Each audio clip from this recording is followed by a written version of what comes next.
नमस्कार दोस्तों, चलिए जानते हैं झारखंड की 50 फटाफट बड़ी खबरों को सिर्फ 10 मिनट में। लेकिन उससे पहले आप यह वीडियो किस जगह से देख रहे हैं हमें कमेंट में जरूर बताएं। झारखंड में जेल वार्डर और असिस्टेंट जेलर के करीब 1733 पदों पर सरकारी वैकेंसी निकली है। आवेदन करने की अंतिम तारीख जल्द ही घोषित की जाएगी। बेरोजगार युवाओं के लिए यह बड़ा मौका है जिसमें इंटर पास उम्मीदवार भी आवेदन कर सकते हैं। ये भर्ती JSSC के माध्यम से की जाएगी। मुख्यमंत्री हेमंत सोरेन से राज्य निर्वाचन आयुक्त और विकास आयुक्त ने आज मुलाकात की। बैठक में आगामी चुनावों की तैयारी, मतदाता सूची और प्रशासनिक व्यवस्थाओं पर चर्चा हुई। मुख्यमंत्री ने निर्देश दिए कि चुनाव शांतिपूर्ण और निष्पक्ष तरीके से संपन्न हो। प्रशासन को सतर्क रहने को कहा गया। आउटसोर्सिंग कार्य का भूमि पूजन तो हो गया, लेकिन अब तक निर्माण कार्य शुरू नहीं हुआ है। स्थानीय लोग नाराज हैं और प्रशासन से सवाल पूछ रहे हैं कि आखिर देरी क्यों हो रही है। इस परियोजना से कई युवाओं को रोजगार मिलने की उम्मीद थी, लेकिन काम अटका पड़ा है। झारखंड में भाजपा ने बड़ा राजनीतिक दांव खेलते हुए वैश्य समाज के आदित्य साहू को कार्यकारी अध्यक्ष बनाया है। पार्टी ने इस कदम से OBC वर्ग को साधने की कोशिश की है। लोकसभा चुनाव से पहले भाजपा की रणनीति समाज के हर वर्ग तक पहुंचने की है।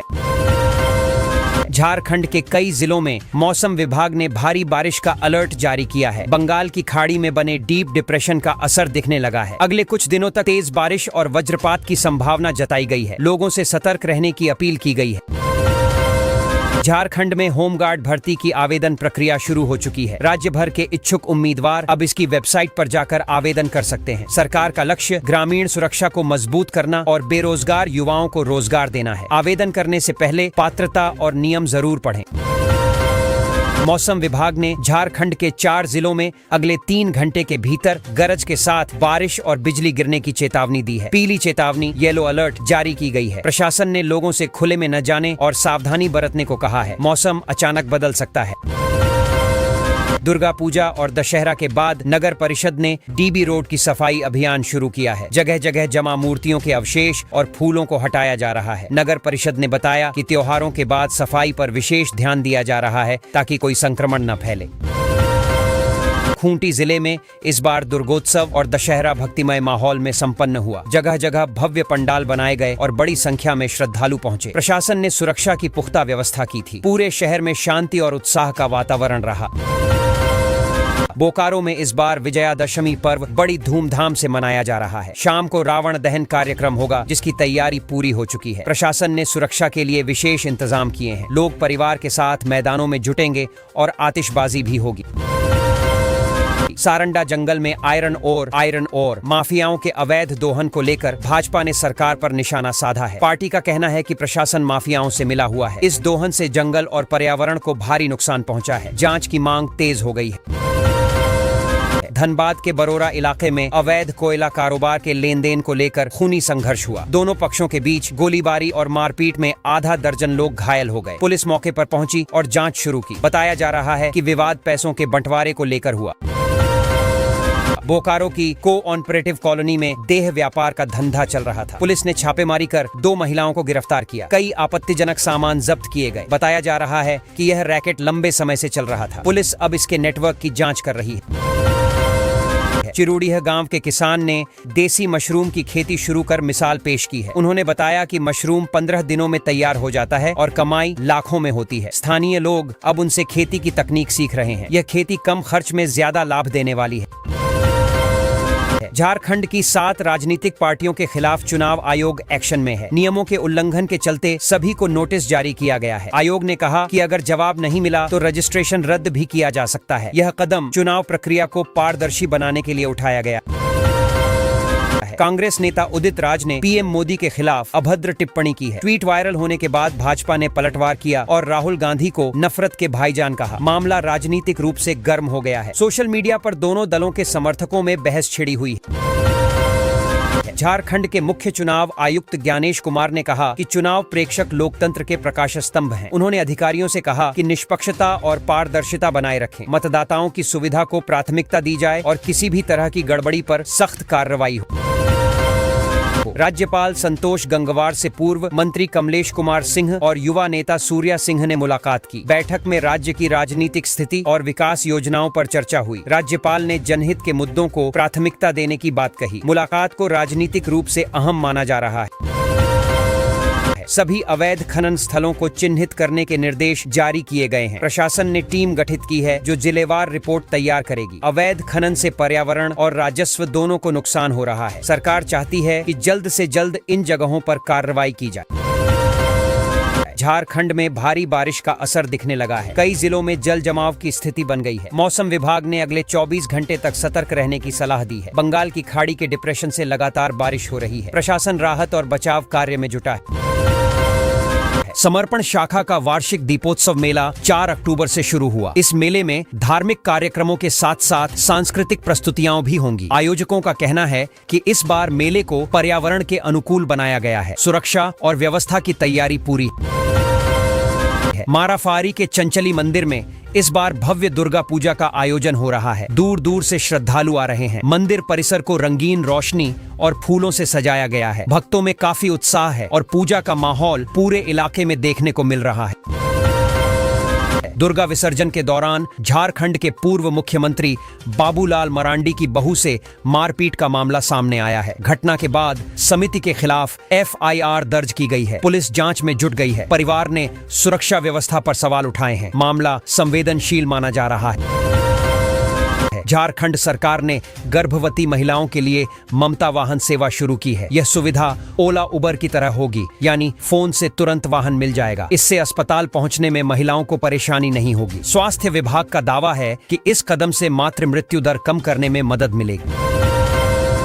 झारखंड में होमगार्ड भर्ती प्रक्रिया शुरू हो गई है। उम्मीदवार ऑनलाइन आवेदन कर सकते हैं। राज्य भर में पदों के लिए आवेदन लिया जाएगा। भर्ती से हजारों युवाओं को रोजगार मिलने की संभावना है। नियमों और शर्तों के साथ फॉर्म भरना होगा। युवाओं में इस भर्ती को लेकर उत्साह देखने को मिल रहा है। JSSC ने 2025 के लिए जेल वार्डर और असिस्टेंट जेलर के 1733 पदों पर भर्ती निकाली है। आवेदन करने की आखिरी तारीख भी तय कर दी गई है। बेरोजगार युवाओं के लिए यह सुनहरा मौका है। सभी श्रेणी के अभ्यर्थी पात्रता मानदंड के आधार पर फॉर्म भर सकते हैं। राज्य भर में युवाओं में खासी चर्चा है। झारखंड में बीते 24 घंटे में बारिश ने रिकॉर्ड तोड़ दिया। मौसम विभाग ने बताया कि सामान्य से 401% अधिक वर्षा दर्ज की गई है। राजदाह इलाके में ही 208 मिलीमीटर बारिश हुई। लगातार बारिश से नदियां और नाले उफान पर हैं। लोग परेशान हैं और कई जगह अलर्ट भी जारी किया गया। दशहरा की रौनक पर इस बार बारिश का साया है। बेरमो इलाके में रावण दहन की तैयारियां प्रभावित हो रही हैं। बारिश के कारण आयोजन स्थल पर पानी भर गया। आयोजक लगातार वैकल्पिक इंतजाम कर रहे हैं, लेकिन लोगों में इस बात की चिंता है कि मौसम के चलते उत्सव पर असर पड़ सकता है। रांची में विजयादशमी के मौके पर रावण, कुंभकर्ण और मेघनाथ का पुतला जलाया गया। मुख्यमंत्री हेमंत सोरेन ने कहा कि दशहरा बुराई पर अच्छाई की जीत का प्रतीक है। भारी बारिश के बावजूद लोग बड़ी संख्या में जुटे। पटाखों और आतिशबाजी से पूरे शहर में पर्व जैसा माहौल बना रहा। दुमका जिले में भारी बारिश के बीच दर्दनाक हादसा हो गया। एक महिला उफनते नाले में बह गई। मौसम विभाग ने राज्य के कई जिलों में ऑरेंज अलर्ट जारी किया है। तेज बारिश और बिजली गिरने की आशंका है। प्रशासन ने लोगों से सतर्क रहने की अपील की है और मदद के इंतजाम बढ़ाए गए। गांधी जयंती और शास्त्री जयंती के मौके पर झारखंड के राज्यपाल संतोष गंगवार और मुख्यमंत्री हेमंत सोरेन ने श्रद्धांजलि अर्पित की। राजधानी रांची सहित कई जगहों पर कार्यक्रम हुए। नेताओं ने गांधी और शास्त्री के विचारों को आज की पीढ़ी के लिए प्रेरणादायी बताया और उनके बताए मार्ग पर चलने का आह्वान किया। झारखंड की पहली महिला राज्य निर्वाचन आयुक्त बनी अलका तिवारी ने पदभार संभाल लिया है। वे अपने पति DK तिवारी के बाद 8वीं SEC बनी हैं। इस ऐतिहासिक अवसर पर राज्य भर में चर्चा रही। महिला नेतृत्व को बढ़ावा देने की दिशा में इसे अहम कदम माना जा रहा है। राजनीतिक हलकों में सराहना हो रही है। पूर्व मंत्री सरयू राय ने सरकार से मांग की है कि सारंडा को तुरंत वन्य जीव अभयारण्य घोषित किया जाए। उनका कहना है कि इस क्षेत्र में वन्य प्रजातियों को बचाने के लिए कदम उठाना जरूरी है। उन्होंने चेतावनी दी कि अगर सरकार देरी करेगी तो प्राकृतिक संतुलन बिगड़ सकता है और जैव विविधता खतरे में पड़ेगी। गोवा में स्थानीय जनप्रतिनिधियों ने सारंडा को सेंचुरी बनाए जाने का विरोध किया है। उनका कहना है कि इससे संस्कृति, परंपरा और लोगों की जीविका पर असर पड़ेगा। उन्होंने सरकार से अपील की है कि जन भावनाओं का सम्मान किया जाए। ग्रामीणों का मानना है कि यह निर्णय जल्दबाजी में नहीं होना चाहिए। रांची में डॉक्टर पर हमले के विरोध में सदर अस्पताल की ओपीडी सेवाएं ठप रहीं। स्वास्थ्य कर्मियों ने इस घटना पर नाराजगी जताई और सुरक्षा की मांग की। मरीजों को इलाज में परेशानी हुई। प्रशासन और अस्पताल प्रबंधन के बीच बातचीत चल रही है। यह मुद्दा पूरे राज्य में चर्चा का विषय बना रहा। जमशेदपुर में बड़ा खुलासा हुआ है कि राज्य में दवाओं की जांच के लिए कोई लैब नहीं है। दवाएं जांच के लिए दूसरे राज्यों में भेजी जाती हैं। इससे मरीजों की सुरक्षा पर सवाल खड़े हो रहे हैं। एसोसिएशन ने सरकार से त्वरित कार्रवाई की मांग की है और जांच लैब खोलने पर जोर दिया। देवघर जिले में डेंटल ओपीडी में नई व्यवस्था शुरू हुई है। अब मरीजों को दवा का डोज, जांच का विवरण और जरूरी जानकारी डिजिटल फॉर्मेट में मिलेगी। इससे पारदर्शिता और सुविधा दोनों बढ़ेंगी। मरीजों को बार बार पूछना नहीं पड़ेगा। स्वास्थ्य सेवाओं को और बेहतर बनाने की दिशा में इसे अहम कदम माना जा रहा है। जामताड़ा में गांधी जयंती कार्यक्रम के बाद डीसी ने अनुमंडल कार्यालय परिसर का निरीक्षण किया। उन्होंने निर्माण कार्यों की समीक्षा की और अधिकारियों को आवश्यक निर्देश दिए। डीसी ने कहा कि काम की गुणवत्ता से समझौता नहीं होना चाहिए। अधिकारियों को समय सीमा के भीतर कार्य पूरा करने का आदेश दिया गया। एक प्रेरणादायी सफलता की कहानी सामने आई है। झारखंड के एक युवक ने कचरे से खजाना ढूंढ लिया। उसने ऐसा आइडिया अपनाया जिसने उसे करोड़पति बना दिया। अब उसका सालाना टर्नओवर 1 करोड़ रुपए है। इस कहानी ने युवाओं में रोजगार और नवाचार की नई उम्मीद जगाई है। टाना भगत समुदाय के संघर्ष को लेकर एक पुस्तक का विमोचन हुआ। राज्य के मंत्री ने इस मौके पर टाना भगतों के आंदोलन और त्याग को नमन किया। उन्होंने कहा कि इनका योगदान इतिहास में अमर रहेगा। इस अवसर पर कई बुद्धिजीवी भी मौजूद रहे। कार्यक्रम में भावुक माहौल देखने को मिला। एक कार्यक्रम में विधानसभा स्पीकर ने कहा कि देश गांधी जी के रास्ते पर चलकर ही विकसित हो सकता है। उन्होंने कहा कि अहिंसा और सत्य ही राष्ट्र की ताकत है। अगर हम उनके सिद्धांतों को अपनाएं तो भारत विश्व में मिसाल बन सकता है। यह बात सुनकर उपस्थित लोग प्रेरित हुए। दिल्ली में आयोजित एक कार्यक्रम में रूस के राष्ट्रपति पुतिन ने प्रधानमंत्री नरेंद्र मोदी की तारीफ की। उन्होंने कहा कि भारत ने सम्मान से कोई समझौता नहीं किया है। रूस और चीन दोनों भारत के आभारी हैं। यह बयान भारत की अंतर्राष्ट्रीय छवि को और मजबूत करता है। लोगों में गर्व की भावना है।